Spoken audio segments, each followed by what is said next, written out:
બિંદુવત વિદ્યુત ભારના લીધે સ્થિતિમાન વિશેની ચર્ચા આપણે આગળ વધારીએ। મિત્રો, અગત્યનો ટોપિક સમીકરણ જે આપણે અહીંયા તારવી એ ખાસ યાદ રાખવું। આઈએમપી થિયરી કહી શકાય। બિંદુવત વિદ્યુત ભારના લીધે સ્થિતિમાન એકદમ સરળતાથી એનું સમીકરણ પણ યાદ રાખી શકાય તથા બિંદુવત વિદ્યુત ભારના લીધે મળતા સ્થિતિમાન આધારિત શોર્ટ ક્વેશ્ચન તથા એમસીક્યુ પણ તમે ઘણા બધા આગળ જતા રેફરન્સ બુકમાં કે એક્ઝામમાં જોશો, તો ખાસ ધ્યાનથી સમજો આ ટોપિકને। બિંદુવત વિદ્યુત ભારના લીધે સ્થિતિમાન। મિત્રો, બિંદુવત વિદ્યુત ભારના લીધે સ્થિતિમાનની વાત કરીએ તો એના માટે આપણે એક બિંદુવત વિદ્યુત ભાર કેપિટલ ક્યુને યામ પદ્ધતિના ઉગમ બિંદુ પર હું ધ્યાનમાં લઉં કે જેના ક્ષેત્રમાં મારે એકમ ધન વિદ્યુત ભારને અનંત અંતરેથી કોઈ બિંદુ સુધી લાવવાનો છે, જેથી આ ધ્યાનમાં લીધેલા બિંદુવત વિદ્યુત ભારના લીધે એ બિંદુ પાસે એકમ ધનને લાવવા માટે જે ક્ષેત્રને વિરુદ્ધ કાર્ય કરવું પડશે તે થશે ધ્યાનમાં લીધેલા બિંદુવત વિદ્યુત ભારના લીધે તે બિંદુ પાસેનું સ્થિતિમાન। તો ઉગમ બિંદુ પર હું એક કેપિટલ ક્યુ વિદ્યુત ભાર ધ્યાનમાં લઉં છું। આપણને તો ખ્યાલ છે જ મિત્રો, આ કેપિટલ ક્યુ એવા બિંદુવત ધન વિદ્યુત ભારનું વિદ્યુત ક્ષેત્ર આગળ ઇલેક્ટ્રિક ફિલ્ડ લાઇન્સ આપણે ઘણી બધી વખત દર્શાવી તેમ બહારની તરફ ત્રિજ્યાવર્તી દિશામાં હશે। આવા કેપિટલ ક્યુ વિદ્યુત ભારના ક્ષેત્રમાં હું અનંત અંતરેથી એકમ ધન વિદ્યુત ભારને કોઈ બિંદુ સુધી લાવીશ। એના માટે ક્ષેત્રની વિરુદ્ધ જે કાર્ય કરવું પડે એ થશે આ ધ્યાનમાં લીધેલા વિદ્યુત ભારના લીધે તે બિંદુ પાસે મળતું સ્થિતિમાન। ધારો કે આ છે અનંત અંતરનું સ્થાન ઇન્ફિનિટી, કે જ્યાં ક્યુ બરાબર એકમ ધન એવો વિદ્યુત ભાર રહેલો છે, જેને મારે અનંત અંતરથી ક્યાં સુધી લાવવો છે મિત્રો? ક્ષેત્રમાંના કોઈ બિંદુ સુધી। ધારો કે ક્ષેત્રમાંનું કોઈ બિંદુ છે પી, આ પી બિંદુ સુધી મારે આ એકમ ધન વિદ્યુત ભારને લાવવો છે। એના માટે ક્ષેત્રની વિરુદ્ધમાં આપણે કંઈક કાર્ય કરવું પડશે। જે કાર્ય મેળવી લે એટલે સીધું જ બિંદુવત વિદ્યુત ભારના લીધે આપણને વિદ્યુત સ્થિતિમાનનું સમીકરણ મળી જાય। એકમ ધન વિદ્યુત ભારને જે અનંત અંતરેથી પી સુધી લાવવાના છીએ એના માટેનો માર્ગ ધારો કે આપણે આવો કંઈક સુરેખ પસંદ કરીએ। આ જે પી બિંદુ છે તે ઉગમ બિંદુથી ધારો કે આર જેટલા અંતર આવેલું છે, એટલે પી બિંદુને જોડતો સ્થાન સદિશ ધારો કે છે આર જેટલું। આ સ્થાન સદિશ આર જેટલા અંતરે કોઈ પી બિંદુ રહેલું છે, ત્યાં મારે એકમ ધન વિદ્યુત ભારને અનંત અંતરેથી પી સુધી લાવવો છે વિદ્યુત ક્ષેત્રની વિરુદ્ધ। વિદ્યુત ક્ષેત્ર રેખા તો આપણે આગળ વાત કરીએ એમાં ધન વિદ્યુત ભાર હોવાથી ત્રિજ્યાવર્તી અને બહારની તરફ છે। પાછો આ ધન વિદ્યુત ભાર અને જે વિદ્યુત ભારને લાવવાના છે એ પણ ધન, બંને વચ્ચે અપાકર્ષણ એટલે ઓટોમેટિક તો કંઈ આવવાનો નથી જ।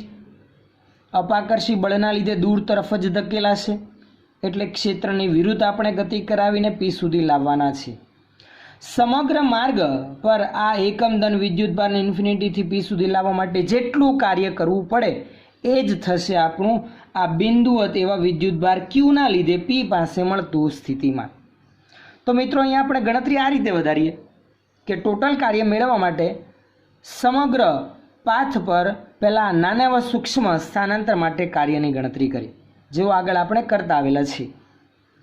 તો પહેલાં વ્યાખ્યા આધારિત નાનું વર્ણન લખી રાખીએ કે યામ પદ્ધતિના ઉગમ બિંદુ પર ક્યુ વિદ્યુત ભાર રાખેલો છે કે જેના વિદ્યુત ક્ષેત્રમાં એકમ ધન વિદ્યુત ભારને અનંત અંતરેથી પી સુધી લાવવા માટે કરવું પડતું કાર્ય એટલે જ કેપિટલ ક્યુ વિદ્યુત ભારના લીધે પી પાસે મળતું વિદ્યુત સ્થિતિમાન થશે।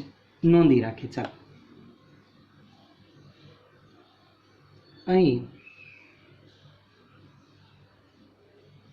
યામ પદ્ધતિના ઉગમ બિંદુ પર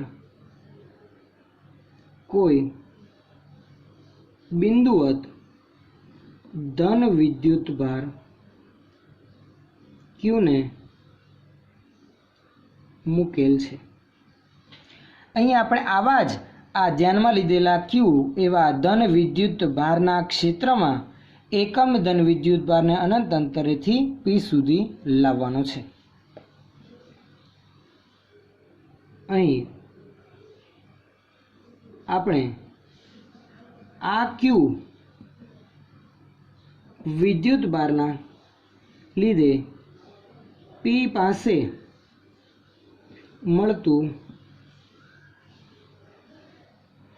વિદ્યુત સ્થિતિમાન મેળવી, જેને આપણે અહીંયા ગણતરી કરવા માંગીએ છીએ. આ ક્યુ વિદ્યુત ભારના લીધે પી પાસે મળતું વિદ્યુત સ્થિતિમાન જે કોના જેટલું થશે? તો એકમ ધન વિદ્યુત ભારને ઇન્ફિનિટીથી પી સુધી લાવવા માટે કરવા પડતા કાર્ય જેટલું. સમગ્ર માર્ગ પરના કાર્યને આપણે ગણતરી કરતાં પહેલાં એક સૂક્ષ્મ સ્થાનાંતર માટે કાર્યની ગણતરી કરીએ. એના માટે શું કરીએ મિત્રો?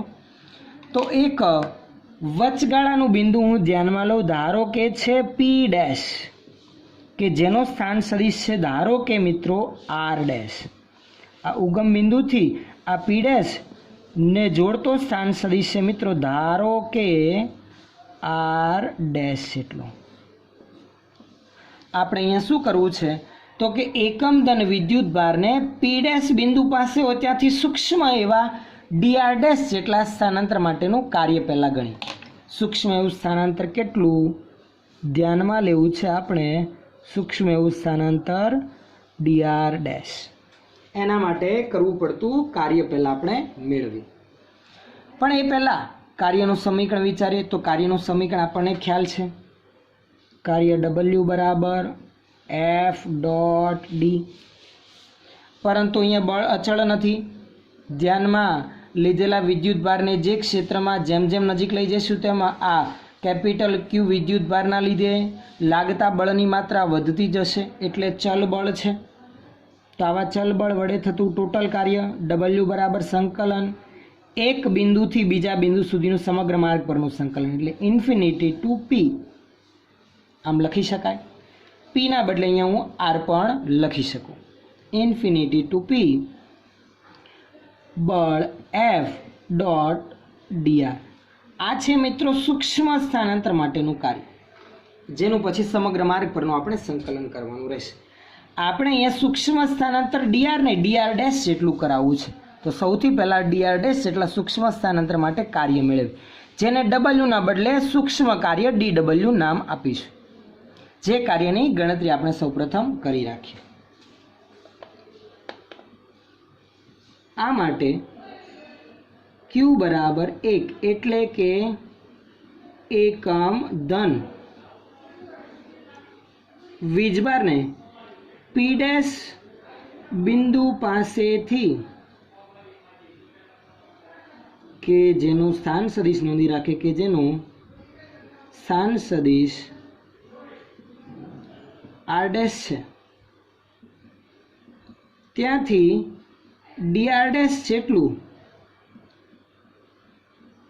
સૂક્ષ્મ સ્થાનાંતર કરાવવા ક્ષેત્રની વિરુદ્ધ કરવું પડતું કાર્ય એટલે કે ડી ડબલ્યુ. સૂક્ષ્મ સ્થાનાંતર માટે કરવું પડતું કાર્ય ડી ડબલ્યુ બરાબર એફ ડોટ ડીઆર, પણ સૂક્ષ્મ સ્થાનાંતર ડીઆર ડેશ, તથા બળ બાહ્ય બળ લગાડવાના છે એફ એક્સટર્નલ વિદ્યુત બળની વિરુદ્ધ. હવે જરાક એની માહિતી આપણે આકૃતિમાં દર્શાવી રાખીએ. મિત્રો અહીંયા આપણને ખ્યાલ છે, અહીંયા ક્ષેત્રની દિશામાં એકમ ધન વિદ્યુત ભાર પર આ વિદ્યુત બળ એફ ઈ લાગશે. મારે પ્રવેગ રહિત ગતિ કરાવીને પી પાસે લઈ જવાનો છે. એના માટે લગાડવું પડતું બળ એ વિદ્યુત બળની વિરુદ્ધ દિશામાં ને એટલા જ મૂલ્યનું લગાડવું પડશે. એટલે આગળ આપણે ભણીને આવ્યા એમ એફ એક્સટર્નલનું મૂલ્ય એફ ઈ જેટલું જ પરંતુ વિરુદ્ધ દિશામાં છે. પરંતુ લખી રાખ્યું એફ એક્સટર્નલ એટલે બાહ્ય બળ એફ ઈ જેટલું જ છે પરંતુ માત્ર વિરુદ્ધ દિશામાં, એટલે માઇનસ એફ ઈ. તો આની નોંધ લખી રાખીએ મિત્રો. માટે ડી ડબલ્યુ થશે આપણું માઇનસ એફ ઈ ડોટ ડીઆર ડેશ. ચાલો એફ ઈ અને ડીઆર ડેશની કિંમત મૂકી રાખીએ. એફ ઈ કેપિટલ ક્યુ વિદ્યુત ભારના લીધે આ પી ડેશ બિંદુ પાસે એકમ ધન વિદ્યુત ભાર પર લાગતું બળ. કુલમના નિયમ અનુસાર કે કેપિટલ ક્યુ સ્મોલ ક્યુ એકમ ધન છે તો 1, અંતર આર ડેશ છે તો આર ડેશનો વર્ગ, ઇન્ટુ દિશા કઈ દિશામાં? તો આ કેપિટલ ક્યુ વિદ્યુત ભારને પી ડેશ પાસે રહેલા એકમ ધન વિદ્યુત ભાર પર લાગતો આકર્ષી વિદ્યુત બળ ત્રિજ્યાવર્તી દિશામાં બહાર, એટલે આ આર ડેશની દિશામાં એકમ સદિશ r dash caret dot d r ડેશનું માન અને એનો એકમ સદિશ એટલે ડીઆર ડેશનો સંદર્ભ બિંદુથી જોડતો સ્થાન સદિશ આર ડેશની દિશામાંનો એકમ સદિશ થશે R dash caret. R dash caret dot R dash caret થશે 1 માટે થશે આવું માઇનસ કે ક્યુ છેદમાં R dash square into DR dash. આ સૂક્ષ્મ સ્થાનાંતર માટેનું કાર્ય આપણે મેળવ્યું. હવે સમગ્ર માર્ગ પરનું કાર્ય મેળવવા માટે ઇન્ફિનિટીથી પી સુધી આ સૂક્ષ્મ કાર્યનું આપણે શું કરવાનું રહેશે મિત્રો? સંકલન કરવાનું રહેશે. આથી નોંધી રાખ્યું. આમ એકમ ધન વીજભારને ઇન્ફિનિટી એટલે કે લખી રાખીએ અનંત અંતરેથી પી સુધી લાવવા માટે કરવું પડતું કાર્ય મેળવવા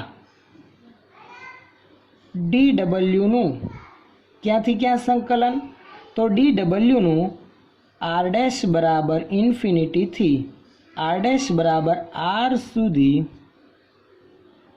સંકલન કરતા મળે, જે પી પાસેનું શું થશે? વિદ્યુત સ્થિતિમાન થશે. માટે W ઇન્ફિનિટીથી પી સુધી લાવવા માટે કરવું પડતું કુલ કાર્ય એટલે જ પી પાસેનું વિદ્યુત સ્થિતિમાન વીપી, જે મળશે આ DWનું સમગ્ર માર્ગ પરનું સંકલન કરતા. લખી રાખીએ સંકલનમાં DW લિમિટ લખી રાખીએ તો ઇન્ફિનિટીથી પી સુધી. DWની કિંમત મૂકીએ આપણે મિત્રો અહીંયા. સંકલન ઇન્ફિનિટીથી પી DW છે મારું માઇનસ કે q upon r dash square into DR dash. આમાં અચળ પદ જે છે એને સંકલનની બહાર લઈ લઉં છું એટલે કે અને ક્યુ, તો માઇનસ કે ક્યુ બહાર. સંકલન ઇન્ફિનિટી ટુ પી. પી બિંદુનો સ્થાન સદિશ આર જેટલો છે તો ઇન્ફિનિટીથી આર સુધી એમ પણ લખાય. આર ડેશની -2 આમ લખી શકીએ 1 અપન આર ડેશ સ્ક્વેરને ઇન્ટુ ડીઆર ડેશ. આર ડેશની -2 નો આર ડેશની સાપેક્ષે સંકલન. ઘાતાંકવાળો નિયમ સીધો જ લાગુ પડે. ઘાતાંકવાળો નિયમ સંકલનમાં ઘાતમાં 1નો ઉમેરો ટોટલ ઘાત છેદમાં, એટલે આર ડેશની જે -2 છે એમાં 1નો ઉમેરો અને ટોટલ ઘાત -2 + 1 છેદમાં આવશે. Limit infinity to R. એટલે આ પદ થશે કંઈક આ રીતે. આ છેદમાં -1 વધે, આરની -1 એટલે આને સીધો આમ લખા -1 upon R infinity to R. ઋણ નિશાનીઓ આગળ લઈ લો તો માઇનસ માઇનસ પ્લસ, તો બાકી રહેશે માત્ર કે અને ક્યુ. આરની જગ્યા પર પહેલાં આર લઈએ તો 1 upon R minus 1 અપન infinity. 1 અપન infinity થશે મિત્રો 0. એટલે બિંદુવત વિદ્યુત ભારના લીધે મળતા સ્થિતિમાનનું સમીકરણ નોંધીએ તો આવું થશે કે ક્યુ અપન આર, જે થશે પી બિંદુ પાસેનું વિદ્યુત સ્થિતિમાન અથવા તો આર અંતરે વિદ્યુત સ્થિતિમાન.